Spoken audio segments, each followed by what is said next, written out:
throws you punches. Trauma, life, and burnout. I've lived through it all, and I've built something for the fighters that refuse to stay down.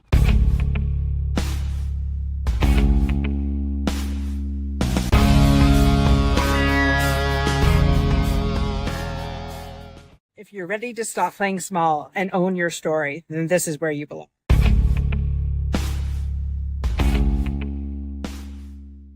The Unstoppable Network is where the overcoming stories are getting very loud. From veterans to survivors to trailblazers, sharing their story of turning their pain into power.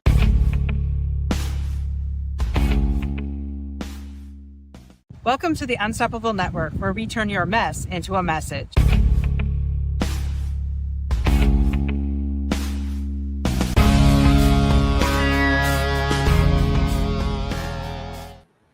All right. We are back here live. As just, if let us know where you're listening in from, first of all. Second of all, I just want to say shout out to everybody that was able to come to our event this weekend. Our not our first live event. This is our fourth live event with the Don Grimm Memorial Fun Classic. 91 golfers, 23 teams, and a huge shout out to all of our sponsors and our volunteers, Tracy and Joe Oswald and Gina Dillon, and of course my mom, Dolly Graham, was out there in the heat, kicking it out. And I have to say, I am just, good. Hey, Luann. Well, at least I know LinkedIn's working, because it said LinkedIn there was something wrong, but now it's working. So welcome. And so anyways, it was a great event. And I guess I should say who I am. If this is a first time listener, this is Dorothy Odell, co-host of the Unstoppable Network. I do it all. Veteran ally, media mongrel, the next Oprah. I keep speaking that out. And my mission is to eradicate veteran suicide, honor those that we have lost with cancer, and to make trailblazers. I don't even know, to make trailblazers blaze. Let's just put it that way. I don't know how else to describe it. So we're here letting you share your story, giving you a platform in a safe space. And so with that, this is Dr. J. Royster. So Dr. Royster, tell us a little bit about who you are. Oh, who am I? That's a good question. I'm an Air Force veteran. I developed a mental health platform where we have, collected a diverse group of veterans and first responders who have went on to attain their licensure in mental health. And we treat all kinds of veterans, first responders, their family members, and we're in a whole bunch of states, and it's pretty cool. So, Miss Dorothy, it got hot in Canada, did it? I didn't know it did that up there. Listen, you live in Michigan. You know how freaking hot it can get in Michigan. What? It was hot one day in March in the 90s. That's what I remember. Well, that you must have had some trauma that you need to get over so that you could remember that basically for the month of July, August, September, we sweat our boobs off here. And I was invited to a veteran memorial down at the downtown Windsor on Sunday. That's awesome. I had no idea that we had our own Afghanistan memorial. Wow. And it's Afghanistan Memorial on one side and our peacekeepers on the other, because Canadians are known for their peacekeeping corps. So anyways, I had no idea that this monument existed. Wow. So I'm an amazing couple of veteran organizations. I spoke a little bit about that last week, but the North Wall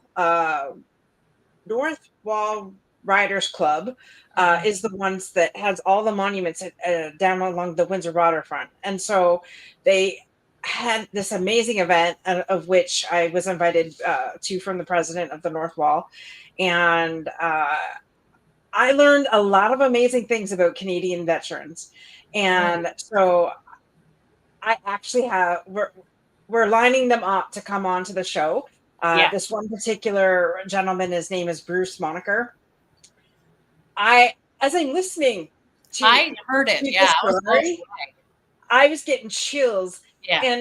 And the best part about it is, so, well, you know me, I have a hearing problem. So for me to hear uh, stuff that's behind me is not 100% normal.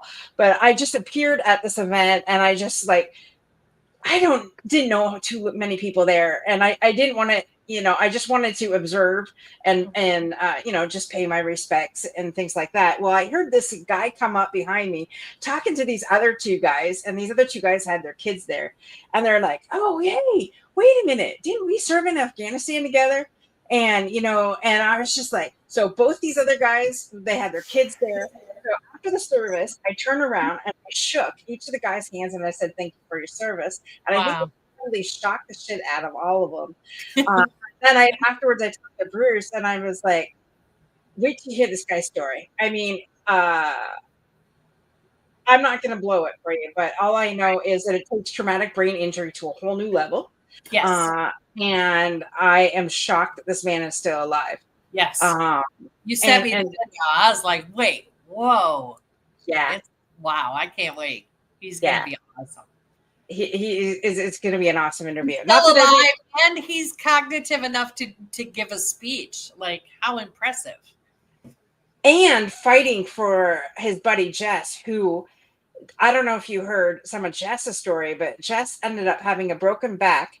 But some of his guys were, he knew he needed to get the rest of his troop out. And so what Jess did was he opened fired on the Taliban.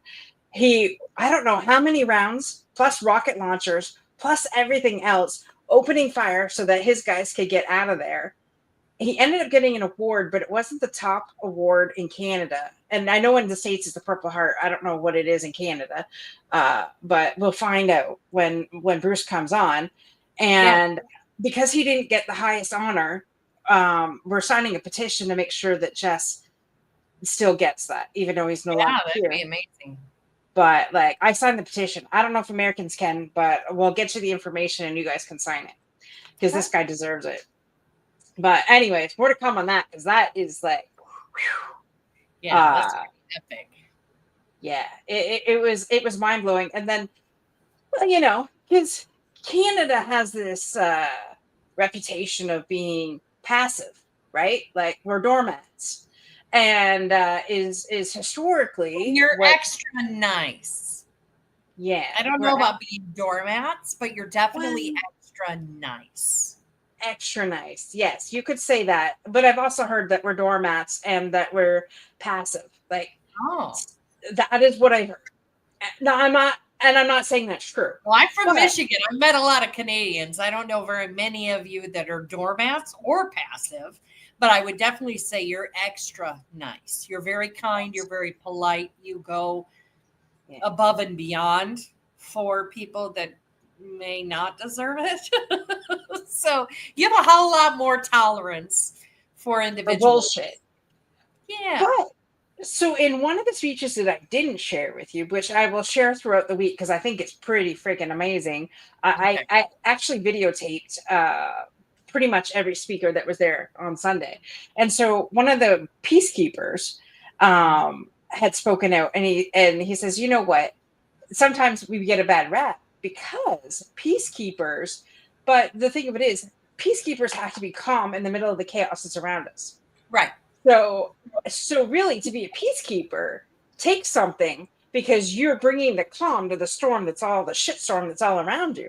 Right. And so that just put a whole new perspective for Canadian peacekeepers in my mind. And I was like pretty impressed with that. I'm still rolling that around in my head. Like I'm still trying to figure out, like, because everything that I learned, about the military and, how many interviews have we done with our American veterans? And I'm just super excited to finally get some of my Canadians on here. Yeah. So stay tuned because they're coming. It's funny. Be careful what you wish for. Because as soon as I saw these tents Hogs for Hospice, I was just like, I got to go talk to these men, right? And then there was something that come up in my spirit that's like, oh, because I know my time is now, but when you really have it in front of you, you're like, am I really supposed to be doing this? Like, you know, because I gained the respect of my American veterans. Now I got to gain the respect of my Canadian veterans. Uh, and while, I think the record speaks for itself, and I just want to be of service to those that have served. Mhm. And I do have family that I've served and who are currently serving. And I just wish that I would have had this knowledge back when my uncle was still alive, because I really would have asked different questions. But life is life, and here we are. Yeah. All right. On that. All right. So today's topic: uncovering your roadmap in life. So I did write a book. I wrote a second book. Y'all know about my first book, but I don't know why I don't share this too often. And I did a course and curriculum around this. So it's a 7-week course, which I will be bringing back, thanks to Dr. J and her, really getting on my ass about this, because I can help people in more than one way, and sharing your story is totally one way, but I want to be able to help people in more than one way. And so Right. if we could heal the nation together, her being with her company and therapy and the tens of thousands of different modalities that they have, and I'm exaggerating a little bit, but only a little bit. No, But what, you're pretty accurate. right? I mean, there are a lot of us, and we feed definitely specialize in different issues. So, Yeah, I yeah, mean, I would have never guessed me avoiding grief, right? It's not really, it's a very sensitive subject for me. Having my best friend died by suicide, like grief it hits me very differently. Like I laugh at funerals. I feel like steel magnolias, like I have a weird reaction to death. So, me having that empathy and being open and available for someone else who is really going through something, I mean, I hate that one of my friends lost a child to suicide, and I love her to pieces. And I'm so thankful that we have ethical standards where I'm like, girl, I'm not it. You have to go see Dr. Chavers. I can't, right? And she's been on our podcasts, but she specializes in grief, and she runs homicide groups for the police department, and those people who have lost their loved ones to murder. I mean, that's a whole nother level of yeah. death. And other people who have lost their family to cancer, and there's just so many things going on, and it's just not an area of my expertise. There are a few that I don't really have much to do with, and I'm very mindful. But she, like, that's her element. She's so good at it. And it's like another one is marriage counseling. Not my thing.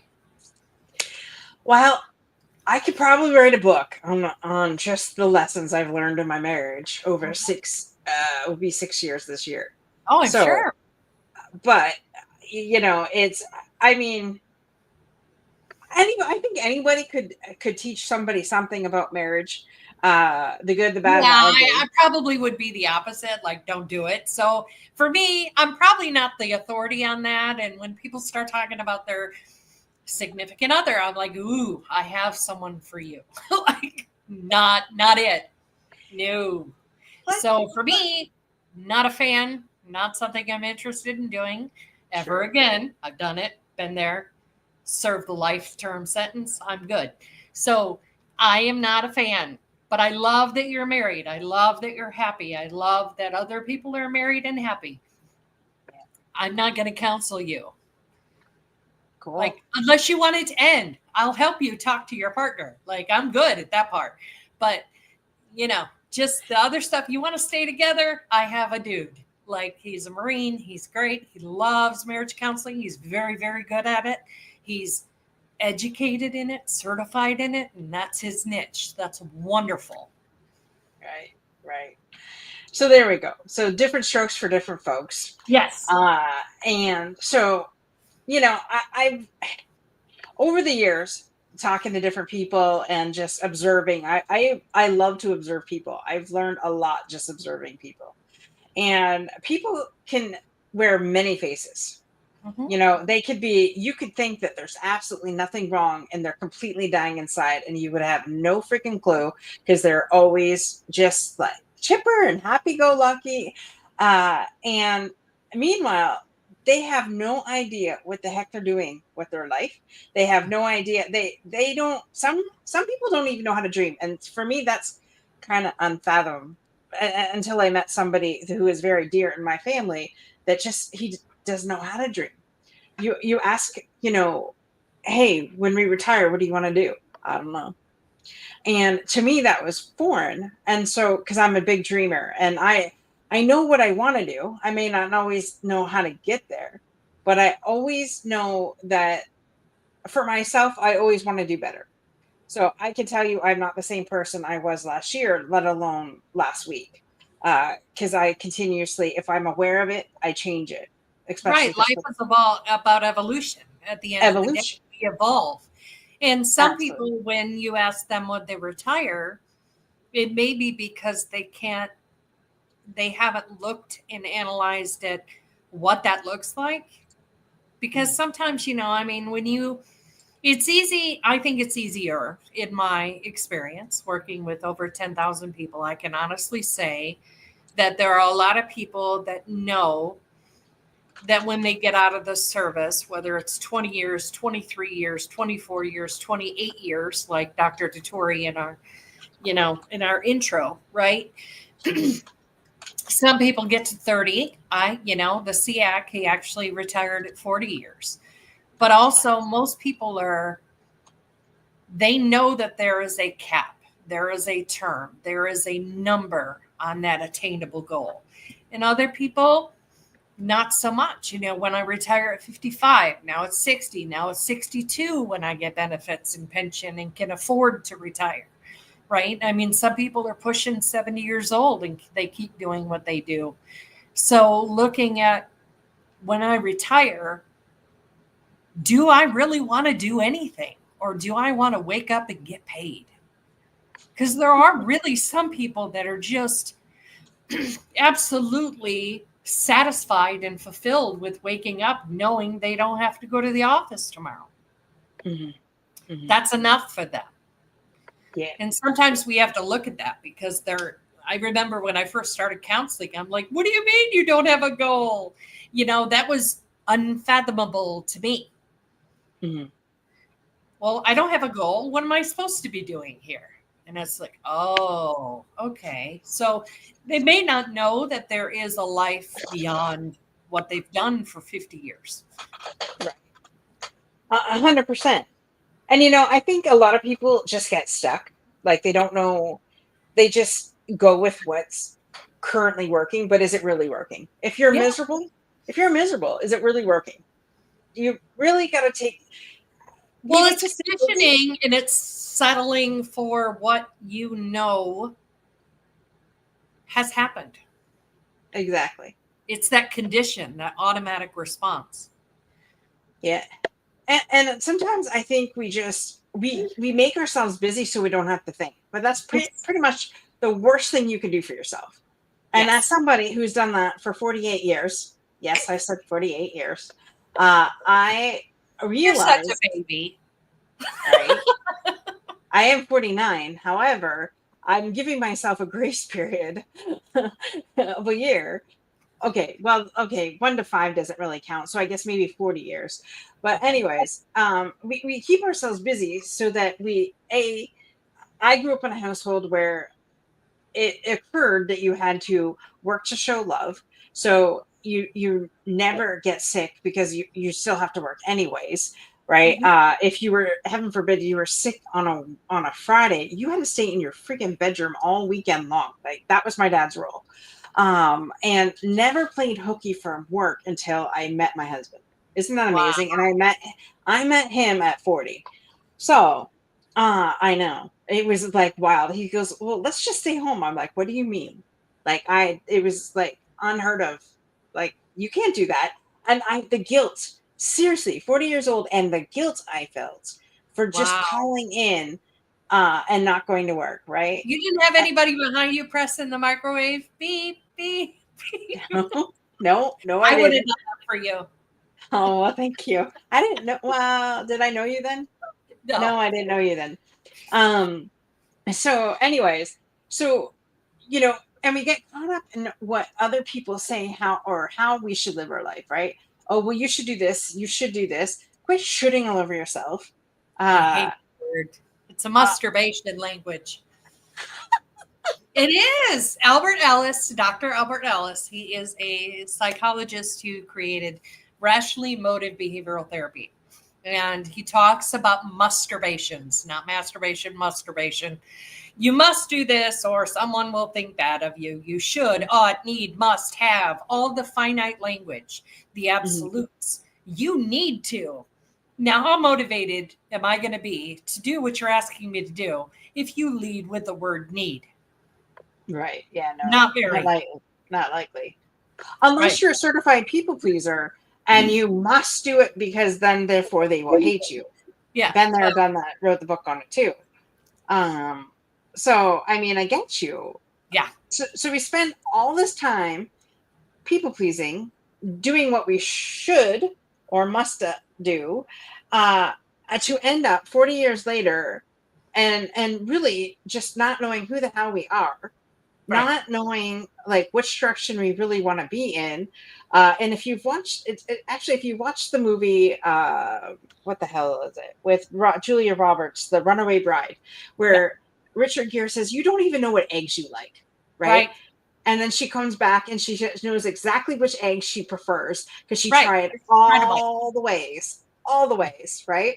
And so, how many of you, though, that are really listening to this have been through that and have really been through, right? Myself included, everybody has told you what you liked.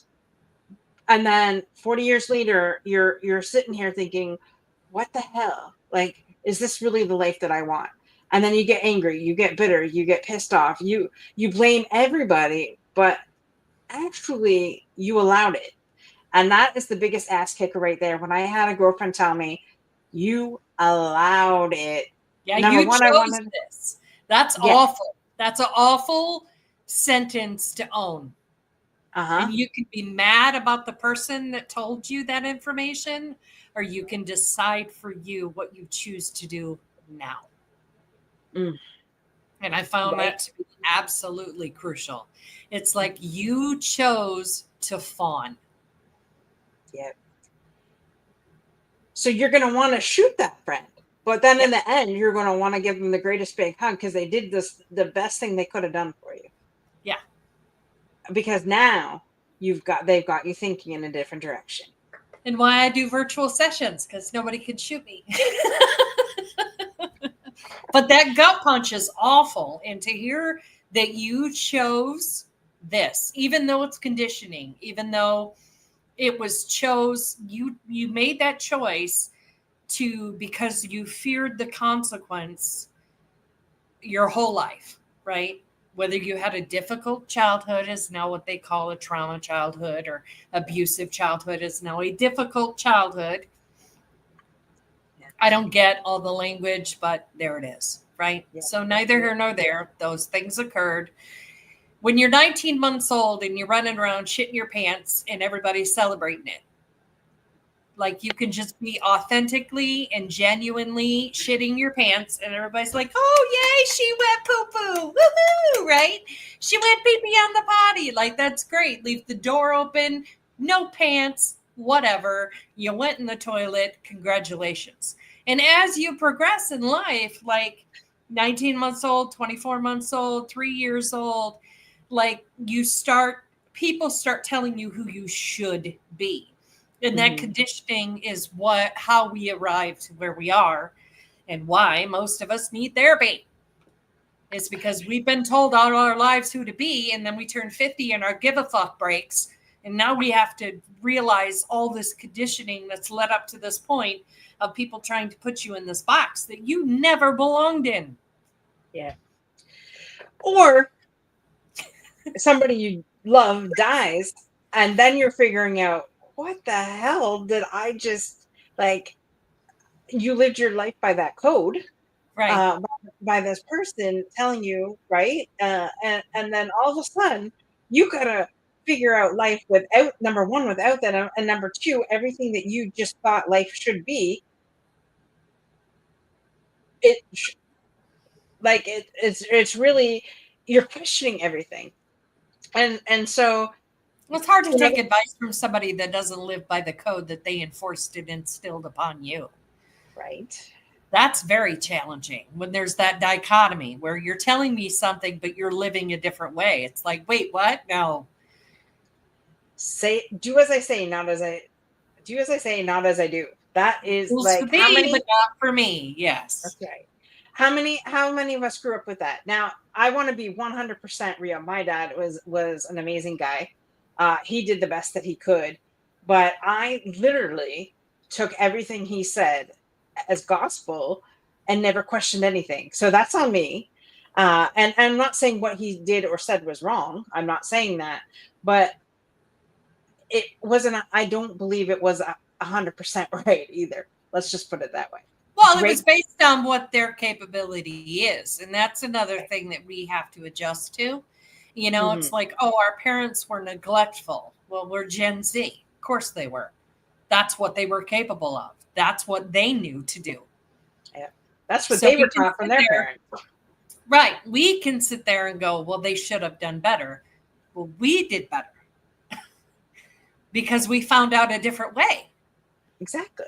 As the generation that is coming up now, I mean, we terrorize the hell out of it, but at the same time, like, they've evolved.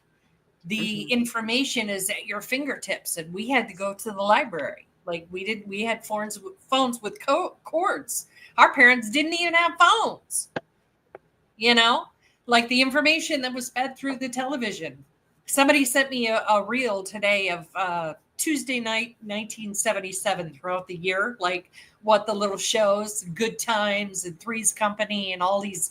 I Those mean, were good shows. that was the information that we were fed. Mhm. Now the Gen Z generation would look at that and go, "Oh my God, so much misogyny." That's what we knew, right? We didn't have a problem with what information we were fed at that moment because we didn't know we had an option. Right. Right.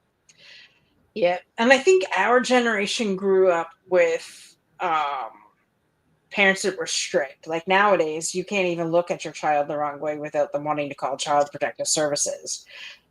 uh and that's saying, let them just, seriously, call if you think the grass is greener on the other side. Knock your stuff out and freaking call, because I'm telling you, it's not all bad. Ian, I'm just saying, we grew up with a healthy respect for everybody, our elders, other people. My mom has friends, and they say to her constantly, "I can't believe how well your kids are well behaved." Yes, we're in our late 40s, but like, we grew up where you just, you do for others, right?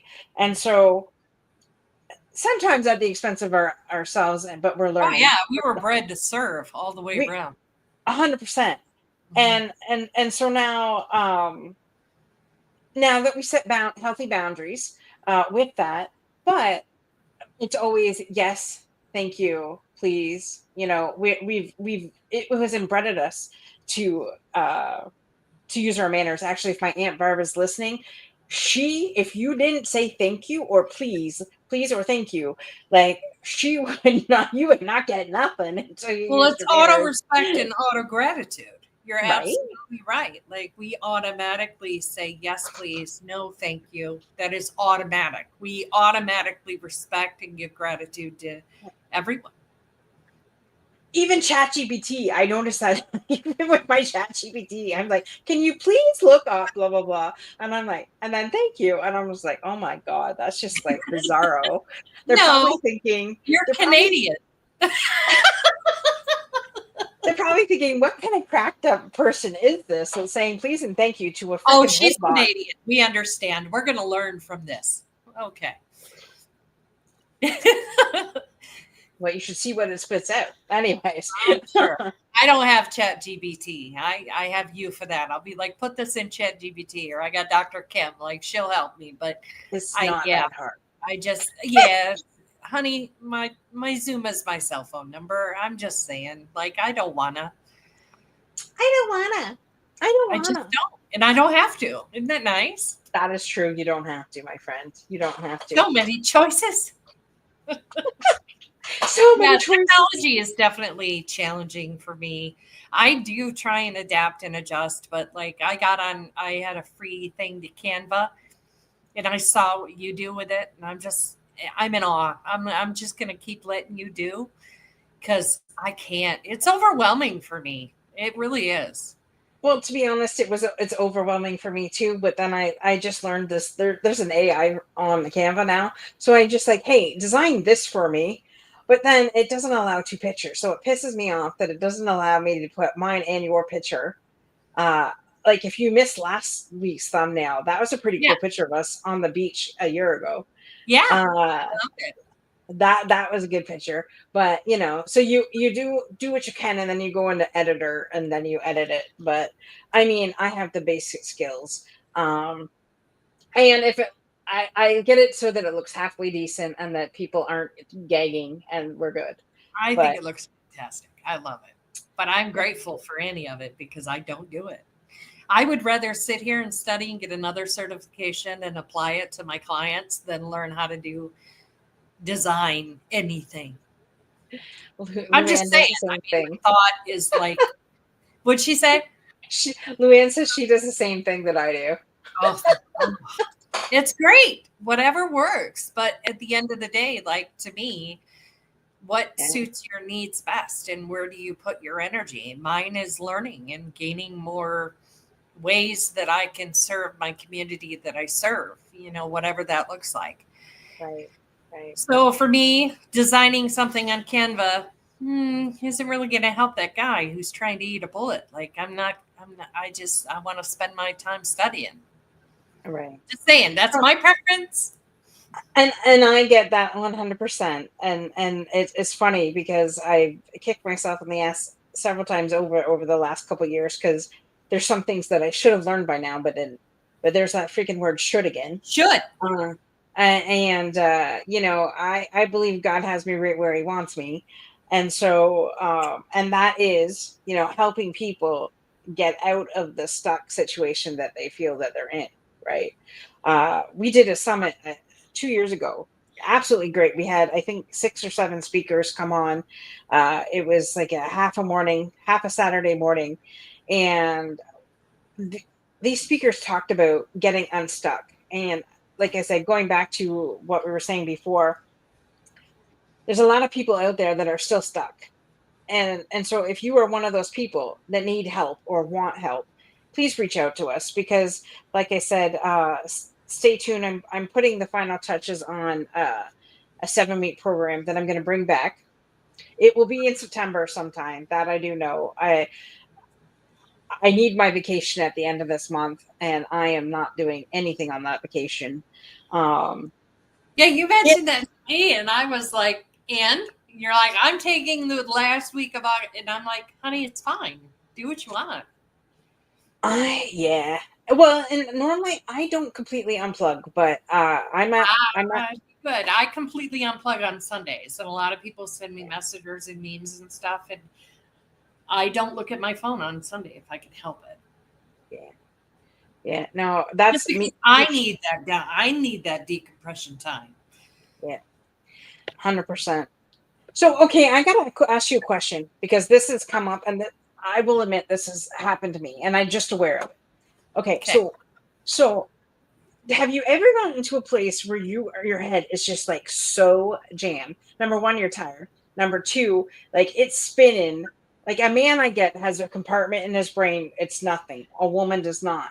And so my brain was racing like a mother trucker. And to the point where people were walking by me saying hello. I heard them, but I could not even get the words out of thank you because I was just so I don't know if it's overstimulated, over what, Mhm. overwhelmed. I don't know. Have you had that experience before? Absolutely. So what is it, and how do I stop that from happening again? So, have you ever seen photos or a video of Times Square? Yeah. And do you see that banner that goes along the bottom of our podcast Yeah. typically? Yeah. Okay. So those are thoughts, right? And those thoughts fly through your head, and then one or two get stuck. Right. And we call them stuck points. And they get stuck because it's a problem you need to solve. Whatever it is, a task you need to do, something you need to complete, whatever. Um, what I do is when I get like that, I give myself a couple seconds. I take a big deep breath. I hold it for 3, 5, 7, 9 seconds, whatever I need to get that thought out of my head so that I can be present in the moment. Because sometimes too much is going on with our brain in that moment in time, and then we can't process anything else because the brain is designed to solve problems. That's its whole purpose. Hmm. Think about it. When we get sick, when we have a cold or we have the flu, what happens? Our body temperature raises and our brain shuts our body down to aches and sore, and we need to go rest, right? So that the brain can solve the flu that is happening in your body. Okay. So the brain's job is to solve problems. So when you have that banner that flies across in your brain, these flight of ideas, and then you get 2, 3, 4, 5 with stuck points or problems that need to be solved, you get overwhelmed with thoughts that are going on. Mm-hmm. Could be sight, sound, and smell. Could be in the moment you're thinking about your to-do list. You're thinking about things that need to happen. Things need to be organized. Whatever you're trying to manage in that moment, your brain is trying to solve problems. Right. So taking a big deep breath, holding it for 3 or 5 seconds is just enough for you to clear that banner and shut it off so that you could respond to the person in front of you and be present in the moment. Interesting. Okay, so what yeah, because when you're putting on a big event, you I have I had capable volunteers that were absolutely amazing and really didn't need my attention.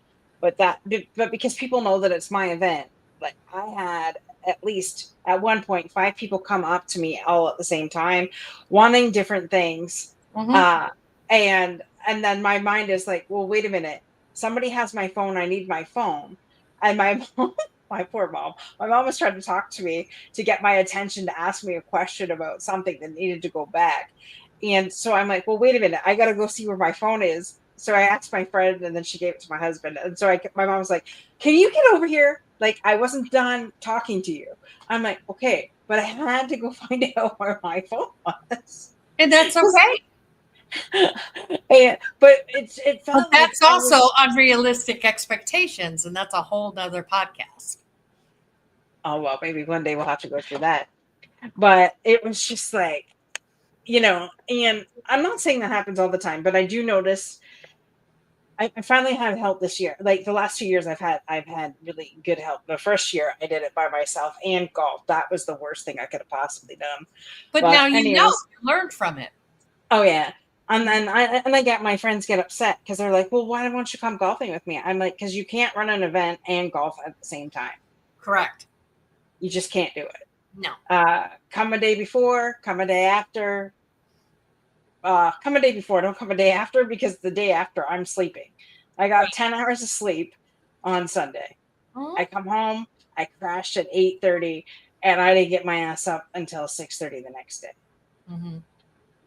But anyhow, and which is very abnormal for me because normally I don't get that much sleep. But But I think you did an amazing job of being able to, set boundaries and tell people what you were going to do and go get the phone and then come back. And your mom's like, wait, I'm not done. That doesn't mean you're not being kind. It means that you didn't know. mhm, Right. So if you're not informed, how can you be offended? And to be clear, like I don't even know if she was done talking. I walked away from her because I was just like I was set that I needed to go get this phone, right? And so shout out to mom if you're listening. I apologize. I didn't mean to ignore you. That Right. wasn't the case. Yeah. And it was just one of, and I explained it to her afterwards. Have you ever get, and I got this from her, by the way, because she admitted that she does it to her, like it happens to her all the time.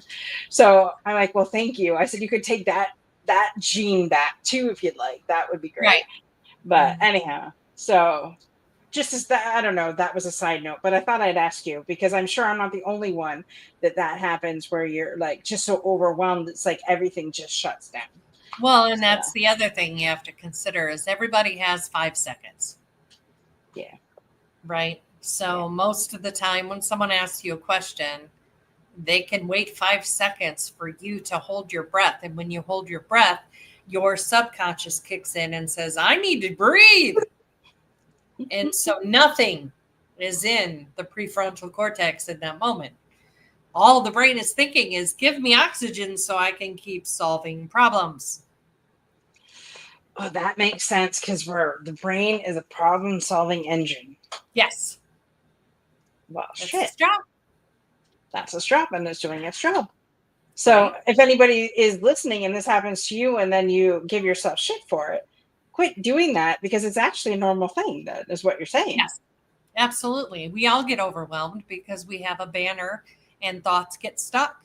And when too many thoughts get stuck, we get overwhelmed because our brain is not capable of solving more than 4 problems at a time, I believe the research says. So simultaneously, people can instinctively multitask because you can do dishes, you can listen to the television, you can talk on the phone, you can be cooking dinner at the same time and be mindful of all of those things, but no more. The fifth one is where you get Right. overwhelmed. Wow. I did not know that. See, I'm just learning things left, right, and center from you today. And this is why I study That and not get on Canva. ah, So I have good stuff to bring to you, Dorothy. That's my job. well, that's good. You know, I like that. Yeah. I like that. Cool, cool, cool. Well, there we go. We solved somebody else's problem today. Woohoo. Just by listening to this, we solved their issue. I love it. Um, so What were whether your you're on the, I want to hear back from people though, because you know, we've done over 400 episodes, and I really want people's feedback on if this episode has helped you in any way, and what things that you would like to hear more of. Yeah, that'd be Um, great. Because today that we were supposed to talk about limited beliefs, and maybe for the next 17 minutes we could talk about your playbook. Well, I am putting it in there when we like it's in there because part of the limit part of this uncovering your roadmap uh, is feeling stuck. That's, Mm, you know, so I've alluded to that a couple of times, feeling unfulfilled, true. stuff like that. But you're right. The one thing is the limiting beliefs and we've actually covered some of that in this. But Yeah. you know, what do you do when you're at this moment? You're stuck. You're overwhelmed. Your brain's racing. See, we're getting there to what I was wanting to talk about.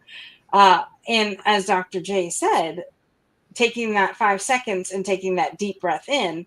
But let's go a step further because what And I holding have it. my and holding it for 5 seconds. Everybody has 5 seconds. Everybody has 5 seconds. And I'm going to challenge you that you can give yourself 30 minutes a day to do this next exercise, of which I have done faithfully for at least 10 years or more. And that is journal. Journal your thoughts out, get them out of your head, put them on paper. And I'm going to go a step further and challenge you and find 3 things you're grateful for a day. And My that's mentor, there's research on that, getting it out of your head, because if you write it down on paper, the brain believes that you're solving the problem. oh, Yeah, there's research on it. I was like, this is epic. that Yeah, is your brain, awesome. by writing it out handwritten, Your brain actually believes that you're solving the problem because you are moving it from the prefrontal cortex to paper. Yeah. Yeah. I thought that was So really cool. that is awesome. I didn't know that little piece. So here I am, been doing all these things, doing the thing, not 100% realizing that why I did it, but just Right. knowing and trusting and believing that, hey, when God gives me something to just do it. So that's why I like this. I'm telling you how to do it, and Dr. J's telling you the why behind it. Isn't Right. that freaking amazing? Maybe Yeah. we should co-write a book together. Let's do it. Oh shit! Love it. Why did I I open my do, mouth? this is the professor slash teacher in me, is I kind of want to talk about what defines a limited belief. Ooh, there we go. So All what right. defines because I like the educational piece as to, a lot of people have heard those words, but they may not know exactly what it means. So I Sure. like definitions of things because it gives clarity. Right. Limited belief or a limiting belief, which is present tense, right? So it's a thought, opinion, state of mind, or conviction you believe to be absolutely true. But the belief holds you back in some way because it's Yes. a story that you tell yourself to keep you in your comfort zone, prevents you from becoming who you're meant to be. Mm. Now, you can have these limiting beliefs about yourself, the world, or life in general, but they're subconscious. Mhm. And so we want to bring it to the consciousness so Correct. that you And can change that limiting belief. well, and I ask everyone, most of my clients or people that I work with, whenever, at a nonprofit organization or not, it's like, is that belief based on evidence? What evidence do you have to substantiate that belief that you can't do this? Mhm. Yeah. The only thing you can't do is decide when you die. And even then, that's argued, right? Because some people choose to take their own life. Yes. Yes. And we are on that map to make sure that that changes. But anyways, Correct. or do the best that we can to change your way of thinking around that. Because we've both lost somebody to suicide before, and it's the effects suck. I'm not even going to sugarcoat it. The effects suck for the ones that are left behind. Number one. Yes. Number two, it sucks for the person that's going in it and having to feel at their lowest moment alone most of the time. That they're just like, peace out, yo. Like, I'm out of here. And so I never want somebody to get that low ever again. And that's basically why we started this show. That's basically, you know, our mission in life is to change that, right? And Well, so the foundation of suicidal ideation, which is the idea or the ruminating thought of suicide, that it would be better if I were to take my own life, is in fact a limited belief believe that you 100. are not worthy of being on this earth anymore. That is a absolutely a limited belief. And people talk about, I thought about taking my own life. I'm like, woo, what's that about? Why are you doing that? I go right into it because Hmm. you're not going to scare me off with that statement. Hmm. Like, we're going to find out if you're doing this for attention or you really believe that you are not worth being here. Like, Yeah. let's go. And I am that therapist. I will come right at you about it because I believe that everyone deserves more. When Kevin Hines jumped off the Golden Gate Bridge, one of the things he mentioned is he took a bus to that bridge and he wished that someone would have said, "Hey, you matter." Wow. Whew. And I have spoken to many people who have attempted unsuccessfully, obviously, to take their own life. And I will tell you that I would say 98% of them firmly believe that they regret it.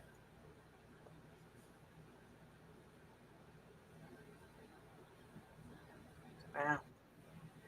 kind of speechless I'm because I sorry. never. That. Uh, I'm like, when you said that, like, I don't know who this person is, so please forgive me. Um, uh, that said that, like, could you Who, Kevin imagine? Hines? Yeah, Yeah, he's really famous. Actually, you should read about him because he is a really famous individual who is one of the 2,000 people that jumped off the go. I'm sure there's more than that now, but when I did mental health first aid training, he was one of the spokesmen for it because he had attempted suicide and survived. I mean, keep in mind, he broke many, many bones.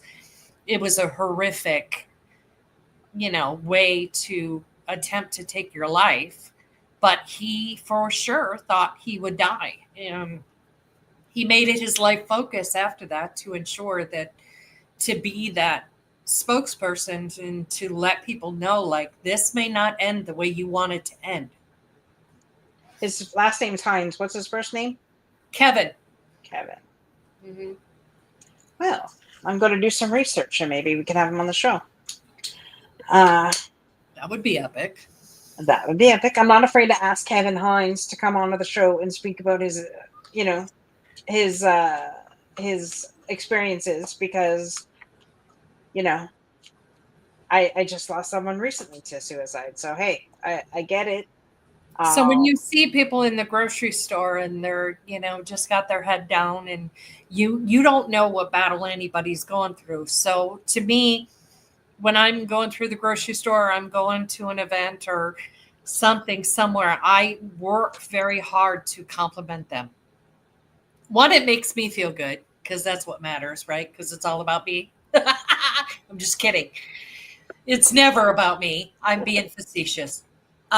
But when you go up and, I mean, I see so many beautiful women, like their hair, their nails, their shirt, that's a fantastic checkered crocheted pattern. Whatever. Like, it doesn't matter. Just bring them a set because you have no idea what they're going through.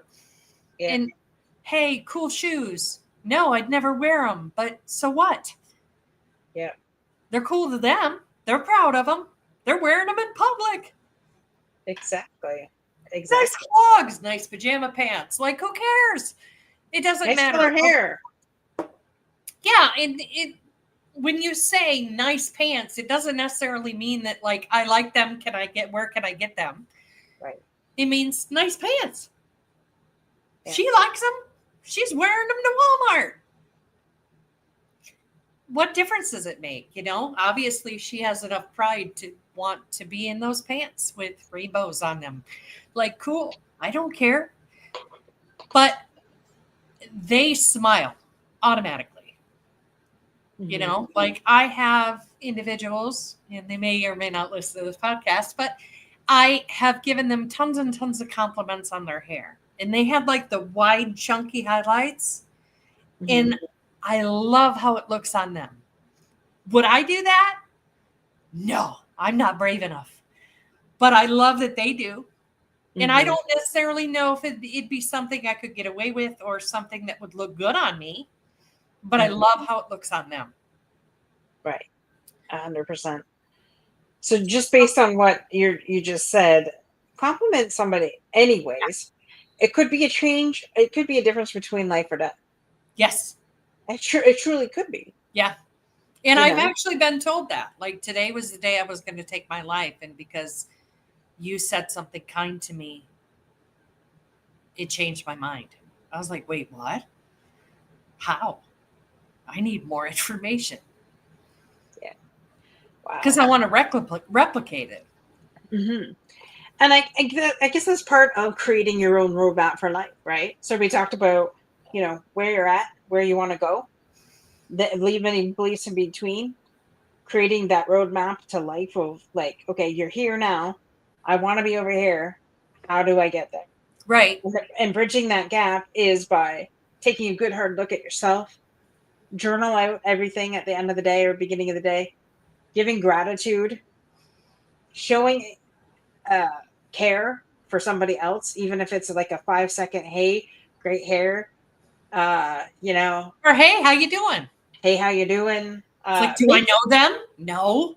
You don't need to know them to say, hey, how you doing? Exactly. Uh, I've said this right. I don't know, for at least 3 years, that because I talk to so many veterans, and one of the things that I hear, like I've heard some horror stories from them of people just being so rude. And so I've always said, I always think, if I know that they've served, I always thank them for the service. Number one, that's an icebreaker. Number two, just even starting a conversation, Mhm. right? Uh, just I don't know. I don't. It's not hard. It's not difficult. I know there's extreme introverts out there, but it doesn't take much to say, "Hey, how you doing?" Right? Yeah. It doesn't Hey, take how you much. doing? And you don't even have to stand there long enough for them to answer. That's Like, right. I'm an introvert, you're an extrovert. So when I'm I go to borderline. I am so introverted. So for me, like I can be very charismatic behind my little screen, but like when I get off, I have to decompress. It takes me a while. If I go to an event or one or two, like if I have back-to-back events over a weekend, I'm exhausted. Yeah. Absolutely exhausted. But people don't know that about me. They think because I have a jovial persona and I'm, in my Dr. J role, right? Like when I go home, like I shut in. I need my bubble. And I need to fill that tank back up. Yeah. And some people, once it's stated, they're like, oh, you're that person. Okay. But I had to start advocating for myself and kind of sharing that detail Hmm. because there are people in my life that are very much extrovert and get all their energy from everyone around them, AKA Norman. And he invites me to everything, and I just can't physically go. So I did finally, after a decade of friendship, say, dude, I can't. And he's like, all right, cool. So he kind of just accepted it. And You he's don't love me no cool. more. No, he's not. He's pretty, he knows I love him. But so, for that friendship, it was like, whoa, hang on, dude. I can only do so much. And he's like, no, I get it. That's cool. But he's also a dude. So he doesn't care either way. And if you've ever met Norm, Norm doesn't give a shit anyway. So, This give and a fuck he, was broken a long time ago. Yes, I agree. if you think Dr. J and I are that open and like in your face, just wait till you meet Norm if you haven't already. Right. Norm makes us look like pussycats. Yes. Well, he's Army. That's what they do. What Oh has he yeah, ever I'm done? putting him in a box. But I will tell you that like I'm very the thank you for your service. I have been that's sometimes that's received well and other times not. And I have had it where I have thanked them for their sacrifice Mhm. and that what resonated differently. And then I've like had to have a session. So I'm like very mindful of how I navigate that. I like to thank Marines for their sacrifice. When people Oh, tell me I'm RV infantry, I'm like, thank you for your sacrifice because that is a whole nother level. I was medical. I wasn't shielded, but I was shielded for the mhm. most part. Like I didn't have to go on the front lines. Right. So for me, thank you for your service is wonderful. It's adequate. It's exactly, I appreciate it. No, I don't feel worthy at all in any way, shape, or form. However, people keep celebrating that I served. So I'm just like, okay, thank you. And they keep giving different benefits. Like I'm in this hyperbaric study right now. I just did study or session number 8 today. So it's going really well. I just kind of I lay in a tube and I watch Wyatt Earp. It's pretty awesome. Like, how can you complain? Right. And then I'm starving afterwards. So I know I'm getting the goods. I haven't told them that though, but, because in studies it's placebo or you actually get the true oxygen and you never kind of know. But because I'm certified and I know what I'm supposed to feel when I get out, it kind of, I guess I shouldn't say, but I think I'm getting the treatment. Let me just put it that way. But, they're still looking for female veterans in the Tampa area. And we definitely need a lot more minions, and they pay you. So, like, why would you say no? But I'm going to send Dorothy the flyer so that she can, offer it to those in the area. So, Hopefully, they can benefit from it. so question though. So if I can get a Canadian veteran to Florida to do this, does that count, or do they have to be American? I don't know. That's a good question. I would probably just give them a flyer, have them call, and see if they qualify. Okay. I don't know. I'm Cool. not running the show, so I get that. I know who part runs of the show, right? You might want to ask him because he's the one it, that wrote it. but yeah. Uh, when I get a minute, I'll reach out to him and see, because I don't like bugging him. The man's busy, but I mean, if I can get some Canadians down there, why not? That's a good question, but I think the easiest, simplest way is to call the number on the flyer Got it. Yeah. or go to the website on the flyer and fill out the application. I mean, worst case scenario, they say no. Worst case scenario. You're right. You're right. Mm-mm. Wow, I can't believe this hour flew by like crazy. It's because we're talking about stuff we're passionate about. Right. I love it. And so this just proves that we don't always have to have a guest. No. And it's funny because Dr. J's like, girl, we don't always have to put pressure on ourselves to get somebody here, which Nope. is great. And I still like it when we have a guest too. So, and I'm excited because I just gotta make a couple. I just gotta make a couple of phone calls so that we can get some more people on here. So I have a couple people that I'm lining up as well. So oh, do you? All right. So I won't hog the schedule then. yes, don't steal every session just for your people, your Canadadas. Listen, I have a you couple Americans have Americans sold the that show for want 4 us years. in. Well, a buddy of mine, Scott, who is a Marine, who is a police officer, who does the 10 code mindset. I talked to him today about it. So he's pretty awesome. You're going to enjoy him a lot. Cool. Mm-hmm. Cool. Yeah. Cool. All right. We'll talk about more of that off air. But anyways, we want to be respectful of people's time. So thank you for Thank joining you us. for watching us and be kind and be generous with your compliments. Yes, 100%. 100%. All right, guys, with that, be unstoppable in all that you do. And remember, same time, same channel next week.